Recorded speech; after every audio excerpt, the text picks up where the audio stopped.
Prayer, fasting, almsgiving. What else could we say about these three works of Lent, which we haven't said so far in the past couple of videos here?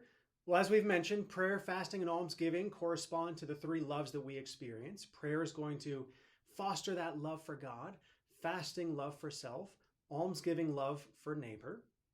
And then we've also said prayer, fasting, and almsgiving attack each of them, those three enemies that we face: the world, the flesh, the devil. The world combated by almsgiving, the flesh combated by fasting, the devil combated by prayer.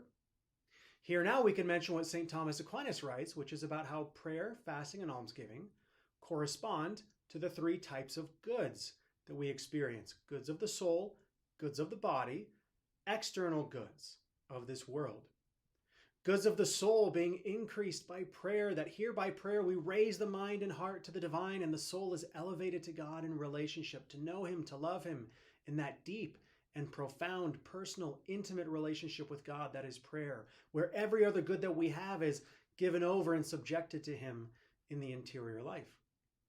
Goods of the body are moderated by fasting, right? Those goods of the body represented so powerfully by the foods that we're now refraining from, because we have a tendency to overindulge in those goods of the body.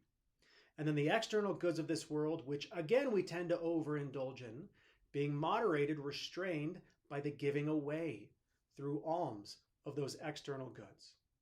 So you have three types of goods we experience: goods of the body, goods of the soul, goods of this external world that surrounds us, each of which is going to be handled, so to speak, by one of these three works: prayer to increase the goods of the soul, fasting and almsgiving to moderate and restrain the goods of the body and the external goods of this world.